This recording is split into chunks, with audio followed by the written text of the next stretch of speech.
Hey everyone, welcome back to another video here on the channel. Today you join me at the 2025 Mama Fall Fest, and behind me I have the all-new 2026 Subaru Forester Wilderness, which is a brand new trim level on the new next generation Forester, which was released for 2025. Now, if you've been subscribed or followed along here on the channel, you know I do have some content on the 2025 Forester and some of its lesser trim levels, as I had that vehicle as a press loan, did my normal driving review, likes and dislikes on it. So make sure you guys check that content out if you guys are curious about that. But in today's video, we're just going to simply do a quick walk around tour of this 2026 Forester Wilderness, finished in this gorgeous blue exterior, and then take it for a very quick drive, give you my first initial driving impressions of this vehicle, some of the more off-road enhancements and capability that they give all of their Wilderness models, and see how it impacts the Forester, and just ultimately how this vehicle drives and my overall impressions of value, features, and things like that. So let's go ahead and see what the new Forester Wilderness has to offer. So the Forester in front of us is finished in the Geyser Blue exterior with the black and two-tone StarTex leatherette on the inside. Now immediately, if you're familiar with this new Forester, the Wilderness is going to change the exterior appearance quite a bit, some for functionality and some for just the ruggedness and the additional enhancements that they've given this particular model. Now starting up front, you will find the LED projector headlights for both the low and high beam. You do have LED fog lights down below, incandescent turn signals in the center portion. It looks like maybe some LED daytime running light strip just above the headlight assembly right there. A little bit of gold accents, which I believe are maybe recovery points, as they have little arrows behind them in the middle of the front fascia.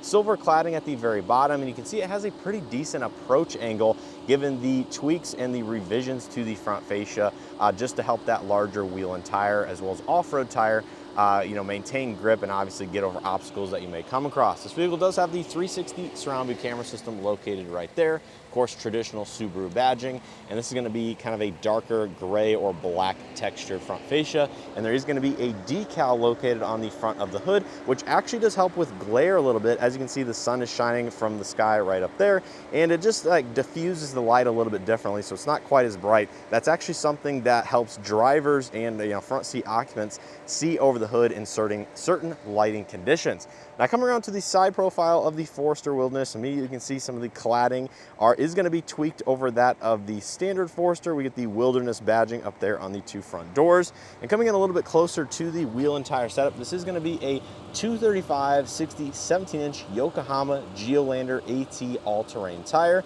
So you can see it does have a little bit of additional grooving and off-road driving capability for mud, snow, dirt, anything like that. I believe this vehicle does have actually a suspension lift or modification over that of the standard Foresters to give it, I think, just over 9 inches of total ground clearance at the lowest point of this vehicle. So pretty darn capable for a smaller SUV like this one. You have satin gray or black mirror caps with LED turn signal integration. Of course, there is going to be, the camera system that this vehicle has. Does have heated mirrors, blind spot detection, of course, as standard. You have proximity entry on both of the two front door handles. Coming to the side profile, you can see the raised type roof rails up top with some gold accents and tie-down points. A little bit of additional cladding and trim down below there. And then coming out back of the Forester Wilderness, you get the yellow symmetrical all-wheel drive badge in the C-pillar. You do have some partial LED lighting, I believe, for the tail lights.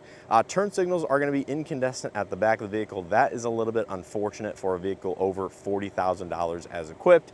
And then taking a look, you do have rear parking sensors, some more gold accents, silver trim, the exhaust on the passenger side of the vehicle, Forester spelled out in the tailgate. Of course, backup camera as mandated. Another Wilderness badge on the passenger side with the visible rear wiper, third brake light, and spoiler up top. But that is basically going to be it for the exterior of the Wilderness. Let me know what you guys think down in the comment section below. Love the exterior color. There is some little bit disappointing lighting signature and elements given there's incandescent bulbs for a vehicle over $40,000, as I mentioned. But let's go ahead and take a quick look at the window sticker to know exactly how this one was equipped before jumping onto the inside. So take a look at the window sticker for the Subaru Forester Wilderness. Of course, this is going to be the most off-road capable Forester to date, with 9.3 inches of ground clearance, improved approach, breakover, and departure angles, symmetrical all-wheel drive system with additional sensors at the rear differential for added trail confidence. We have increased cooling and wider 235mm all-terrain tires on these 17-inch wheels that we did just discuss. Now, there is going to be an additional option package over that of the standard equipment on the Forester Wilderness, which this vehicle does have. Includes the premium audio system, navigation, power rear gate, and the fully digital gauge cluster, which brings the total MSRP on this exact vehicle vehicle to $42,035, including destination. So taking a look on the interior, as I mentioned, this is the black and gray and yellow StarTech synthetic leather on the inside. Now starting out here on the door panel, you can see there is going to be a good amount of soft touch materials, as this is the black textured soft touch. You have a gray accented leatherette material with the yellow accent stitching, Subaru Wilderness little decal here just below that, and then a soft touch rubberized texture armrest, which is actually less soft touch than this. So this is going to be a little bit on the firmer side. But you have power windows, mirrors, and locks with the front windows being fully automatic up down, black door handle pull, and a good amount of lower door storage. And this vehicle is equipped with the premium Harman Kardon audio system.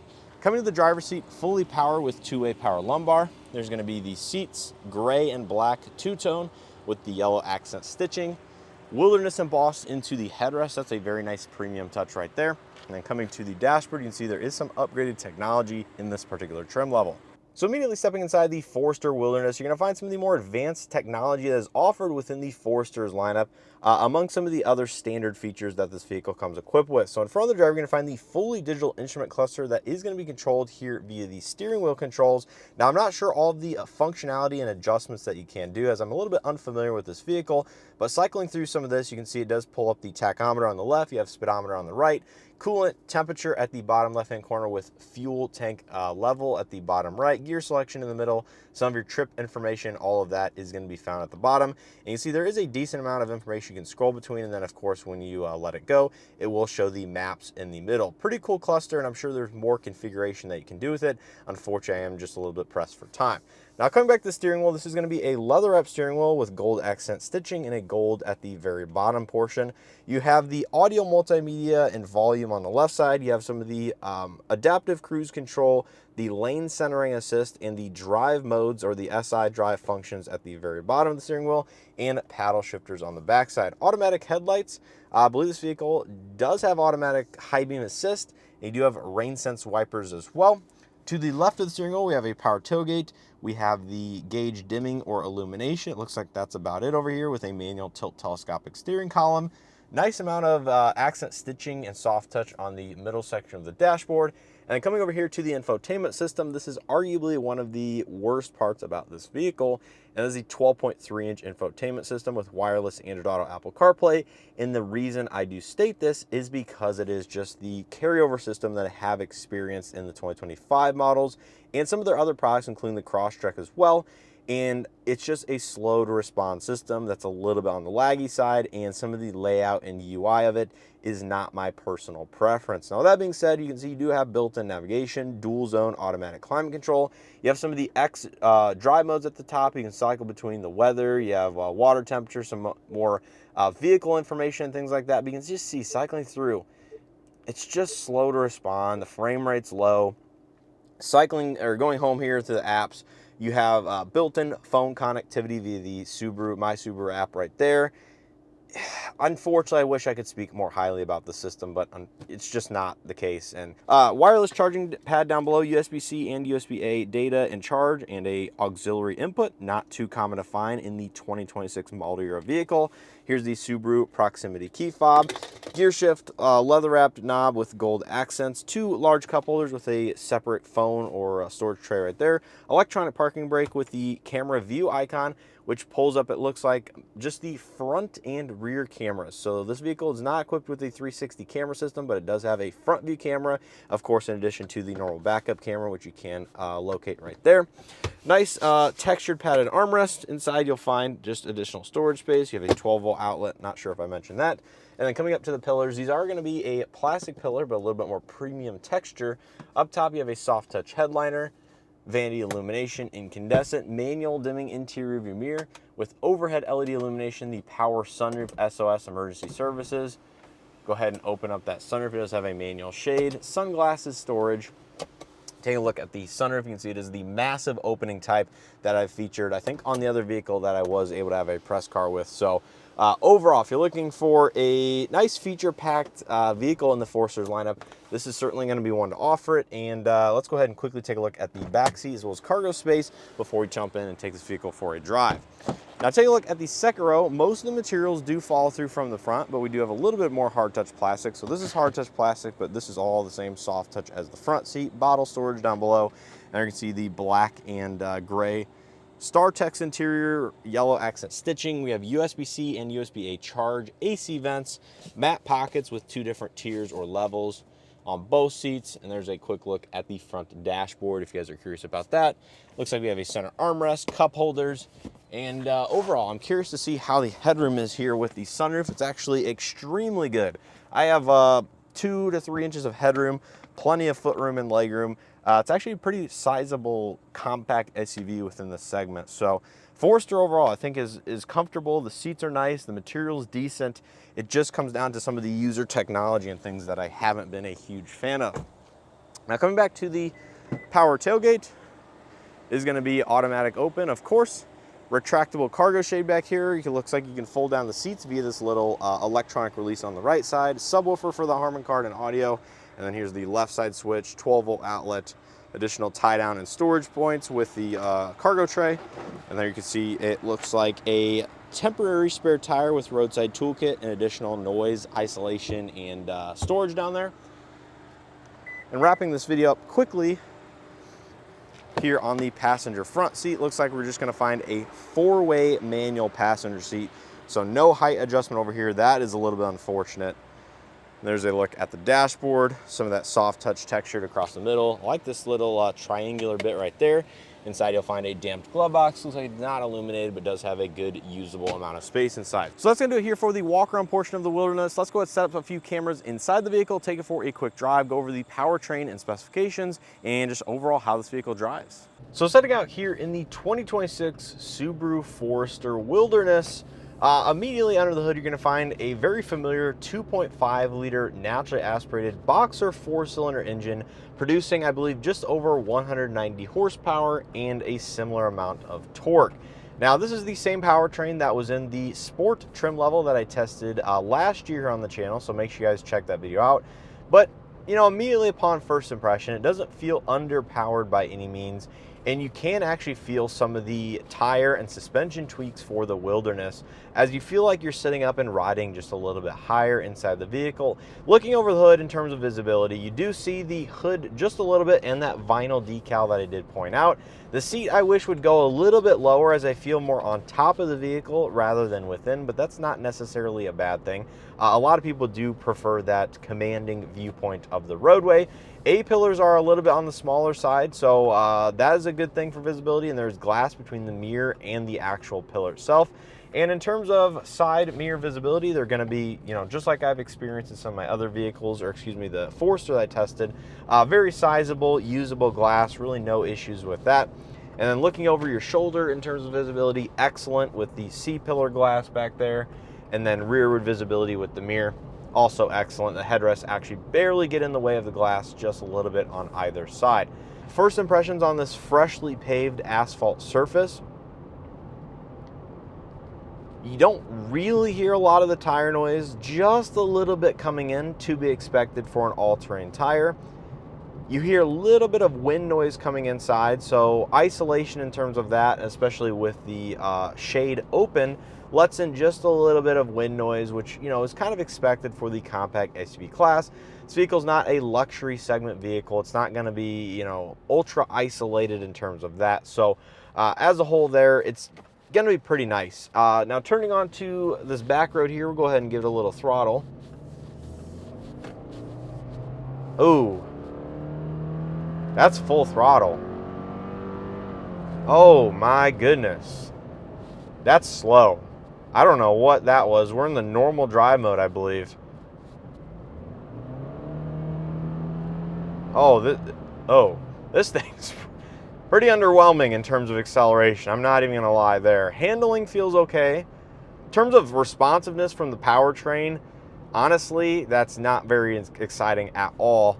Especially for the $42,000 price point that this vehicle comes in with the additional options on top of the standard roughly $39,000 price point of the Wilderness.